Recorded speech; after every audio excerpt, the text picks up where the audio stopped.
Alright, welcome back to the channel. Today we're going to have a look at model prep and sub-assembly. This is something that we generally overlook, but there'll be a number of tricks and tips in here that'll help you build your models better and make them easier to paint.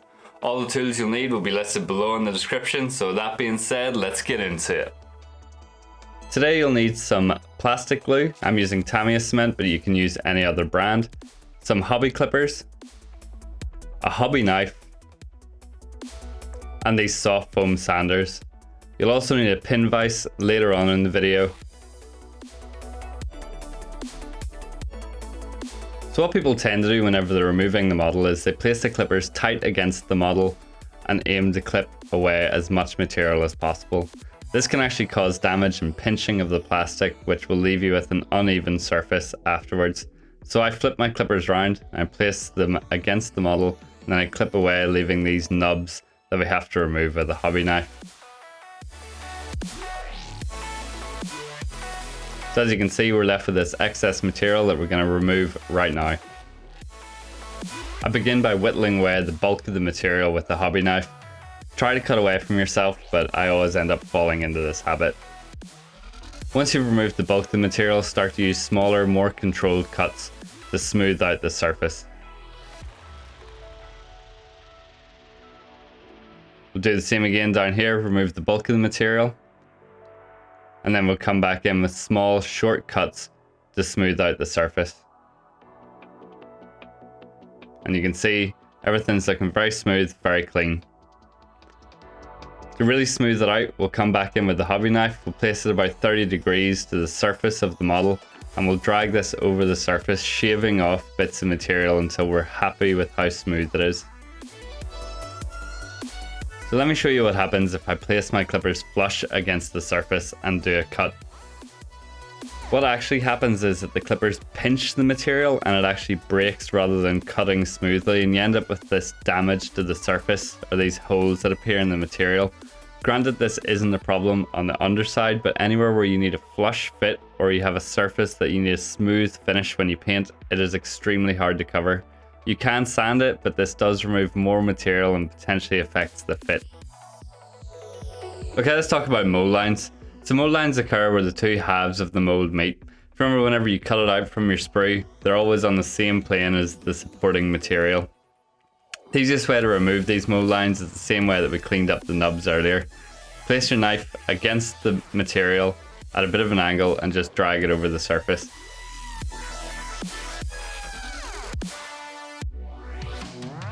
Generally quite easy and doesn't really require much more work than this, and you can use the same technique over rough surfaces or uneven surfaces like the back of the knee here.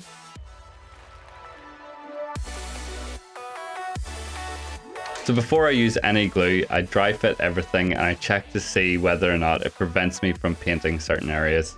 I've placed in the head and I've decided that I'm going to be painting this separately because it affects me getting to the back of the head and to the internals of the model.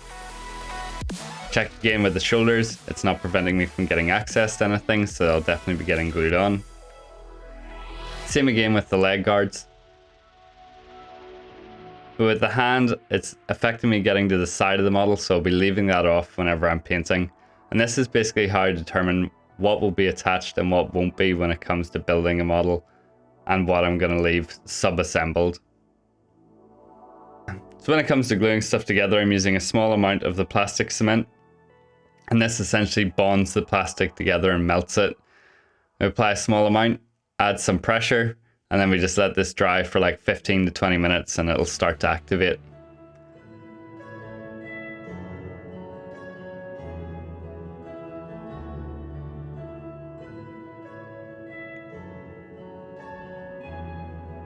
So you can see on some surfaces, whenever you glue them together, you end up with these seam lines that we have to cover up later. But I'll show you how to do that in a later stage of the video.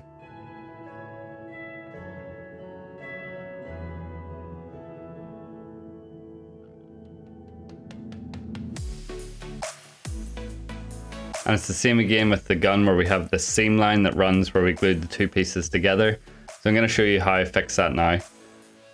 For smaller surfaces and smaller seams, I use a bit of plastic glue. Just apply it over the top and it'll melt the two surfaces together. For larger surfaces, you may want to look at using milliput, green stuff, or plastic putty. These are all available from a number of different retailers, so try them out, see what works for you. But once I've let the plastic glue harden, I come back in with a hobby knife and I scratch off that first layer, that surface layer of the glue, and this will have bonded the plastic together underneath. So all we're doing is exposing that bond and smoothing out the surface now. It takes about 5 minutes to do this, and it's a lot easier than having to mess about with like milliput or green stuff for things this small.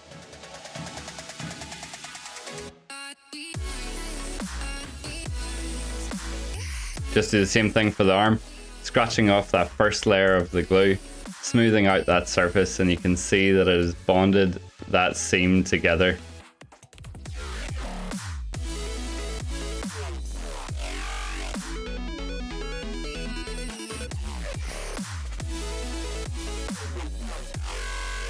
To prepare the head and the other elements that we left off for sub-assembly, we're going to be pinning them to a piece of wire. So I'm going to be drilling holes, starting off with our hobby knife to create that pilot hole, and then coming back in with our pin vise using a 1mm drill bit. I drill a couple of mils into the model, deep enough that I can get a good attachment to the wire.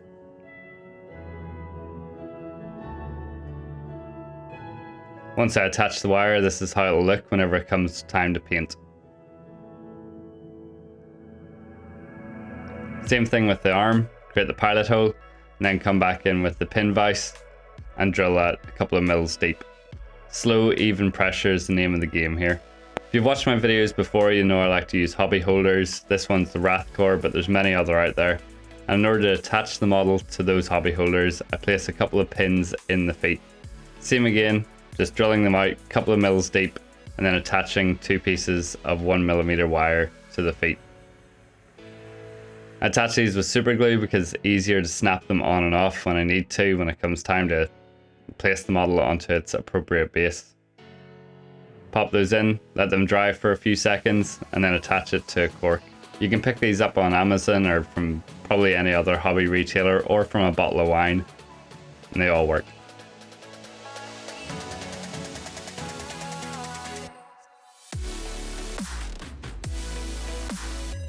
Gun prep is often overlooked, but whenever I'm looking at, painting a model to a high standard, or even for tabletop with my army, I always want to drill out the gun barrels. So again, we're just taking our pin vise, we're looking at where the holes are, we're just drilling them in, nice slow even pressure, because this one has to come in and out the other side. So nice and easy. But for the front, we know we're going to have to use quite a large drill bit here, so I'm punching my pilot holes. And then I'll be coming back in with quite a wide one to accommodate the size of this barrel. So again, it's the same thing, just lining it up in the center, going nice and slow, removing the material bit by bit and assessing it. Whenever you're drilling gun barrels, it is important that you go slow because this can deform the rest of the model, so don't use a drill bit that's too large. It's better to be too small and then increase in size rather than go too big initially.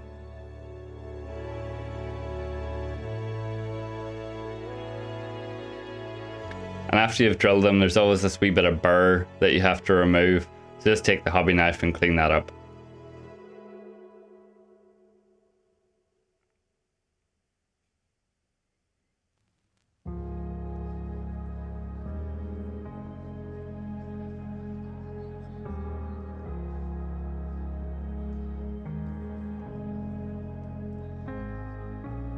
So I've primed my model in black and all the sub-assembled pieces. Now it's time to do the zenithal prime. Now I have done a video on priming before, so feel free to check that out, but in order to do the zenithal prime with these sub-assembled pieces, I pop out the pins, add a small amount of blue tack and reattach them to the model so I know how the model is positioned whenever I apply my light source.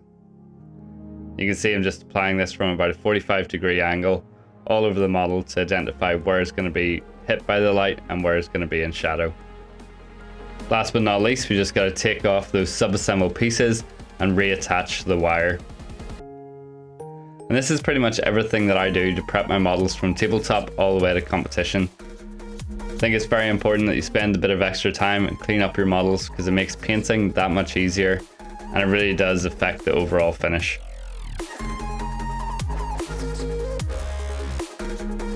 Hopefully you found that useful. If you have any comments, questions, or suggestions for future videos, please drop them below in the comments. And I stream a couple of days a week on Twitch if you want to come by and hang out. We also have a Discord where you can come along, get involved with the community, and share some of your work with us. Thanks for watching, and I'll catch you at the next one. Don't forget to like and subscribe.